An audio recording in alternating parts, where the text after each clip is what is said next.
ঠিক সেই সময় ইসকনের যিনি বাংলাদেশের প্রধান, তার কিছু কর্মকাণ্ড নিয়ে, সম্মেলন নিয়ে, তারপরে বক্তব্য নিয়ে সাধারণ যারা আন্দোলনকারী তারা তো বটেই, এবং তার সঙ্গে যারা সমর্থক, বিশেষ করে ইসলামপন্থী, ভীষণ রকম নেতিবাচক একটা অবস্থা তৈরি হয়েছে। এবং সেই অবস্থার প্রেক্ষিতে যিনি ইসকনের বাংলাদেশের প্রধান রূপে কাজ করছেন, মিস্টার চিন্ময়, আমি পুরো নামও জানি না, এই ভদ্রলোককে কখনো চিনতামও না, জানতামও না।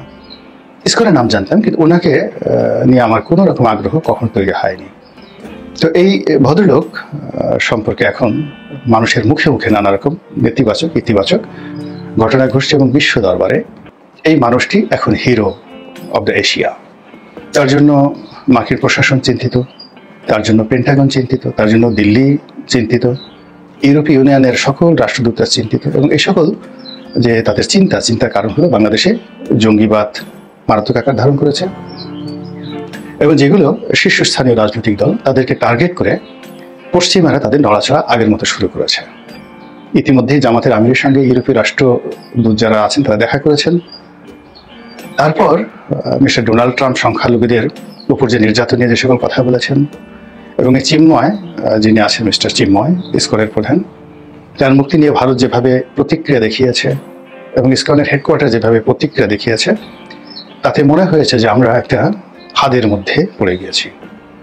এখন এই ফাঁদ, এটি কি দিল্লি আমাদের জন্য পেতে রেখেছিল, নাকি আওয়ামী লীগ সন্দেহ অনুযায়ী এটা পেতে রেখেছিল? আমার বক্তব্যটা হলো যে যারা বিতাড়িত, যারা পরাজিত, তারা সবসময় এটিতে ফাঁদ পাতবে। দেখবেন যে সকল যোদ্ধা জাতি বা আক্রমণকারী যারা পরাজিত হয়ে চলে যায়, যাওয়ার আগে পুরো ভূমিটিকে বসবাসের অনুপযোগী করে যায়, বাড়িঘর জ্বালিয়ে দেয়, শস্যক্ষেত্র জ্বালিয়ে দেয়, এবং জায়গায় জায়গায় মাইন পুঁতে রাখে। 1971 সনে আমাদের সেই পুরো কর্ণফুলী চ্যানেলটিতে তারা এমন মাইন পেতে রেখেছিল যেন ওখানে কোনো জাহাজ ঢুকতে না পারে। রাশিয়ার সহযোগিতা আমরা সেই মাইনকে সব তুলে নিয়েছি বা মাইন মুক্ত করা হয়েছে কর্ণফুলী চ্যানেল। আদারওয়াইজ চট্টগ্রাম বন্দর আমাদের পক্ষে ব্যবহার করা একেবারে অসম্ভব ছিল যদি রাশিয়ার মতো বন্ধু আমরা ওই সময়টিতে না পেতাম। তো এরকম অনেক জায়গায়, আফগানিস্তানে এখনো দেখবেন যে আমেরিকানরা অসংখ্য মাইন পুঁতে রেখেছে, এবং সেই মাইন এখনো বিস্ফোরিত হচ্ছে। তো কাজেই বাংলাদেশ থেকে আওয়ামী লীগ চলে গিয়েছে, তারা তাদের প্রয়োজন মতো মাইন বলেন, বোমা বলেন, যা কিছু বলেন নেতিবাচক, সবই কিন্তু এই জনপথে সব জায়গাতে তারা পুঁতে যাবে, এটাই স্বাভাবিক। তো কাজে আমি যখন চলাফেরা করব, আমি বলতে সরকারকে বোঝাচ্ছি, যারা আন্দোলনে বিজয়ী হয়েছে সে সকল ছাত্র জনতাকে বোঝাচ্ছি, আমরা যখন চলাফেরা করব তখন এই বিষয়গুলোকে কগনিজেন্সে নিয়েই তারপর আমরা এগোবো। যেমন ইসকনের সাথে এ যাবৎকালে যে মারামারি হলো, ঢাকাতে হয়েছে, তারপর চট্টগ্রামে হয়েছে, এবং এখানে খুনোখুনির মতো ঘটনা ঘটে গেছে। এই জিনিসগুলো ঘটার পর যখন সারা দুনিয়া এখন ইসকনের পক্ষে দাঁড়িয়েছে এবং ইউনূস সরকারের জন্য খুবই একটা বিব্রতকর পরিস্থিতি তৈরি হয়েছে, ঠিক সেই সময়টিতে এখন সরকারের অনেকেই বলছেন যে আমরা ফাঁদে পা দেবো না, উত্তেজিত হওয়া যাবে না, এটা করা যাবে না, ওটা করা যাবে না, এবং সম্ভবত এই যে ভদ্রলোককে গ্রেপ্তার করা হয়েছে তাকে এখন জামিন দেওয়ার জন্য সরকার সর্বোচ্চ চেষ্টা চালাচ্ছে। তো আমার বক্তব্যটা হলো যে এই কাজটি যখন আপনারা করবেনই, তখন প্রথম পর্বে কেন গেলেন? ইসকনের সঙ্গে আপনার বিরোধিতা দরকার, ইসকনকে আপনি নিষিদ্ধ করতে চান বা বাংলাদেশকে তাদের জন্য অনুকূল রাখতে চান না, তাদেরকে বাংলাদেশ থেকে তাড়াতে চান, এই জন্য সময় নিতে হবে, যথেষ্ট সময় নিতে হবে। 1 বছর, 2 বছর, 3 বছর, 5 বছর। একটি 60 বছরের পুরনো একটা প্রতিষ্ঠান, তাদের অনেক ছলা কলা কৌশল রয়েছে, বা এটা আমি নেতিবাচক অর্থে বললাম, ইতিবাচক অর্থে তাদের অনেক সাংগঠনিক ভিত্তি আছে, যা দিয়ে তারা এই সমাজের এবং রাষ্ট্রের রন্ধ্রে রন্ধ্রে তারা ঢুকে গিয়েছে। তো আপনি রাতারাতি এসে 2-4 বছরে এই সমস্যাটা সমাধান করতে পারবেন না। বলা হচ্ছে সিঙ্গাপুরে নিষিদ্ধ করা হচ্ছে, সিঙ্গাপুর ছোট্ট একটি দেশ, সেখানে অনেক কিছু সম্ভব, এবং সেখানে ইসকন নামক একটি সংগঠন, হিন্দুদের একটি সংগঠন, দুনিয়াব্যাপী এটির অনেক সুনাম রয়েছে, অনেক দুর্নাম রয়েছে, এবং এরা যে মন্দির স্থাপন করে সেই মন্দিরকে কেন্দ্র করে অনেকগুলো জনকল্যাণ তারা সেখানে করে থাকে, বিশেষ করে দরিদ্র মানুষদেরকে খাওয়ানোর ব্যাপারে। এবং তাদের সেই মন্দিরগুলোর নাম হরে কৃষ্ণ মন্দির। তো এই হরে কৃষ্ণ মন্দির আমেরিকার মাটিতে কতটা জনপ্রিয় এবং কতটা ইনফ্লুয়েন্সিয়াল, সেটি হলো যে আপনারা সবাই হয়তো স্টিভ জবসের নাম জানেন। অ্যাপেলের সহপ্রতিষ্ঠাতা বা অ্যাপেলের মালিক। তো একটা সময় তিনি খুব দরিদ্র ছিলেন এবং তাকে প্রায় ক্ষুধার যন্ত্রণায় তাকে কাতর হতে হতো। এবং তিনি স্ট্যামফোর্ড ইউনিভার্সিটির একটি সমাবর্তন অনুষ্ঠানে বলেছিলেন যে বহু মাইল হেঁটে তিনি হরে কৃষ্ণ মন্দিরে যেতেন এবং সেখানে গিয়ে খাবার খেয়ে আসতেন, এবং এই কারণে ওই মন্দিরের প্রতি, ওই সংগঠনের প্রতি সঙ্গতের কারণে তিনি সারা জীবন কৃতজ্ঞ ছিলেন। আমেরিকার যে সমাজ, সেই সমাজ আমাদের দেশের মতো নয়। সেখানে সবকিছু সম্ভব। একেবারে রাস্তার যে একজন কাঠুরে বা কাঠুরের ছেলে, তার পক্ষে আমেরিকার প্রেসিডেন্ট হওয়া এটি কোনো বিষয় নয়, এবং জানা প্রেসিডেন্ট নয়। আব্রাহাম লিঙ্কনের মতো প্রেসিডেন্ট, আবার বারাক ওবামার মতো অভিবাসী, কালো রঙের অভিবাসী, ব্ল্যাক, সবাইকে তাজ্জব বানিয়ে সারা পৃথিবীর যে সাদা মানুষদের যে অহমিকা, দম্ভ, যেটিকে আমরা অনেকে র্যাসিজম বলি, সেটার বিরুদ্ধে বারাক ওবামা যে জয়ী হতে পেরেছিলেন, তার মূল কারণ হল আমেরিকান সোসাইটি। এই সোসাইটি কৃতজ্ঞ সোসাইটি, তারা সহজে কাউকে ভুলে না, উপকারের যাকে বলা হয় প্রতিদান দেওয়ার চেষ্টা করে। তো সেই যে হরে কৃষ্ণ মন্দির, এই সংগঠনটি যদিও একজন ভারতীয় প্রতিষ্ঠা করেছিলেন, কিন্তু এটির সবচেয়ে বড় যে বিস্তৃতি সেটা আমেরিকাতে এবং ইউরোপে। তো যেটা বলছিলাম যে আমেরিকার লোকজন কৃতজ্ঞ, শুধু মানুষের প্রতি কৃতজ্ঞ নয়, মহান আল্লাহ রাব্বুল আলামিনের প্রতি কৃতজ্ঞ। এবং তাদের টাকার উপর লেখা থাকে, দেখবেন যে ইন গড উই ট্রাস্ট, আমরা মহান আল্লাহ রাব্বুল আলামিনকে বিশ্বাস করি। খুব সংক্ষিপ্ত ভাষায় এর চাইতে আর বড় কিছু থাকে না। ঈমান বলতে যা বোঝায় সেটি এর চাইতে খুব সংক্ষিপ্ত ভাষণে একজন মানুষের যে অঙ্গীকার মহান রবের প্রতি, সৃষ্টিকর্তার প্রতি, এটি আমেরিকান জাতি তাদের টাকায় এই শব্দটি সম্বলিত, অল্প কিছু শব্দ সম্বলিত এটি বাক্য, ইন গড উই ট্রাস্ট, এটি দ্বারা বুঝিয়েছেন। তো যেটা বলছিলাম, সেই হরে কৃষ্ণ মন্দির বাংলাদেশে আছে, সেই ইসকন বাংলাদেশে আছে। তো আমাদের দেশে আমরা সবাই মনে করছি যে এটা একটা উগ্র হিন্দুবাদী সংগঠন, এদের দোষের কোনো শেষ নেই, এরা দিল্লির তাবেদার, ভারতের দালাল এবং আওয়ামী লীগের বি টিম।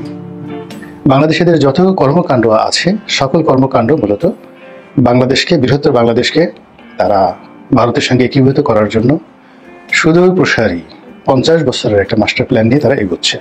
আমাদের দেশে যারা সাধারণ মানুষ, ধর্মপ্রাণ আলেম ওলামা, তারা এই ধরনের কথাই প্রচার করেন। দ্বিতীয়ত, যে নেহায় যদি পুরো বাংলাদেশ সিকিমের মতো গ্রাস করা না যায়, তাহলে অন্তত পক্ষে চট্টগ্রাম এবং দিনাজপুর, রংপুর, এই অঞ্চলটি শিলিগুড়ি করিডোর হিসেবে যেটি পরিচিত, এই অংশটি ভারত এই ইসকনের মাধ্যমে নিয়ে নেবে।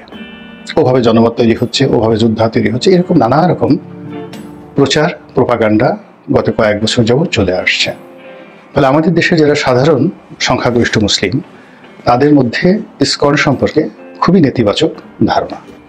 তো এখানে দুটো বিষয় কাজ করছে। প্রথম ধারণাটা হলো যে ইসকন একটি হিন্দুত্ববাদী সংগঠন, দ্বিতীয়ত হলো যে এটি ভারতের তাবেদার, তৃতীয়ত হলো আমেরিকার তাবেদার। আর আমাদের দেশের যে যাকে বলা হয় মন মানসিকতা, বিশেষ করে পাকিস্তান জমানা থেকে আমাদের দেশের যে উগ্রবাদিতা এবং সাম্প্রদায়িকতা, এটা যেভাবে বাড়ছে, এটা কমেনি। এই কারণে কি হলো, এই আমাদের দেশ সব মানুষের, ছোটদের বড়দের সকলের, গরিবের, তারপর ফকিরের, আমিরের, এই যেটা বিখ্যাত যে মানে আমাদের দেশাত্মবোধক গান, এই গানটি এখন আর প্রযোজ্য নয়।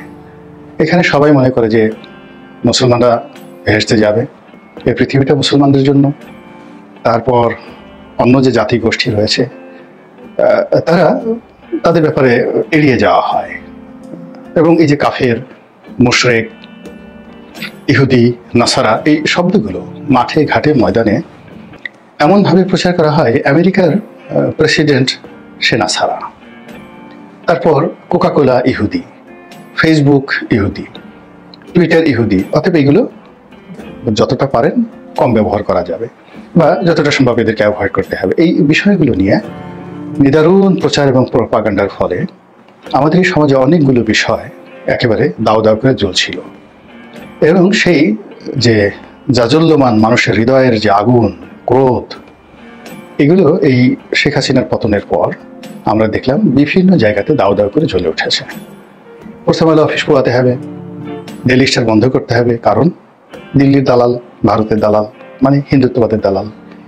ইসকনকে নিষিদ্ধ করতে হবে, এর কারণ হলো ভারতের দালাল, দিল্লির দালাল এবং আওয়ামী লীগের বি টিম।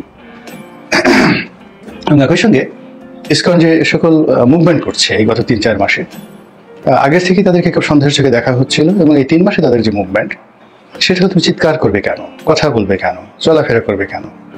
তোমাদের আম্মা হুজুর যেখানে পালিয়ে গেছেন সেখানে তোমরা নীরব থাকবে অথবা পালিয়ে যাবে। তো এইরকম যখন একটা ফিউডাল মন মানসিকতা চলে আসে, বলতে গেলে সিঙ্গাপুর সরকার চালায়, ভারতের যারা উগ্রবাদী হিন্দু আছেন তাদের একটা সংগঠন আছে, সব মিলিয়ে তো এখানে ইসকনকে নিয়ে খোদ ভারতে, খোদ দিল্লিতেই কিন্তু হিন্দুদের মধ্যে, বিজেপির মধ্যে অনেকগুলো যাকে বলে বিভক্তি রয়েছে। কিন্তু বাংলাদেশে ঠিক ইসকনের সাথে শক্তিশালী কোনো হিন্দু সংগঠন নেই, যেটি সিঙ্গাপুরে আছে, যেটি ইউরোপে আছে, কিন্তু আমেরিকাতে নেই। ফলে কি হলো, ভারত কি করছে, তাদের হিন্দুত্ববাদকে যারা রিপ্রেজেন্ট করছে সংখ্যাগরিষ্ঠতা নিয়ে, শক্তি নিয়ে, তাদেরকে তারা সমর্থন করছে। যেহেতু বাংলাদেশে ইসকন অনেকটা জামাতের মতো, জামাতের যে সাংগঠনিক ভিত্তি রয়েছে, অর্থ রয়েছে, অনেক কর্মকাণ্ড রয়েছে, ঠিক তদ্রুপ ইসকনেরও ঠিক সেই রকম হিন্দুদেরকে কেন্দ্র করে নয়, মুসলমানদেরকে কেন্দ্র করে কিন্তু তাদের অনেক প্ল্যান আছে, পরিকল্পনা আছে, এবং তারা একটা সংগঠিত শক্তি।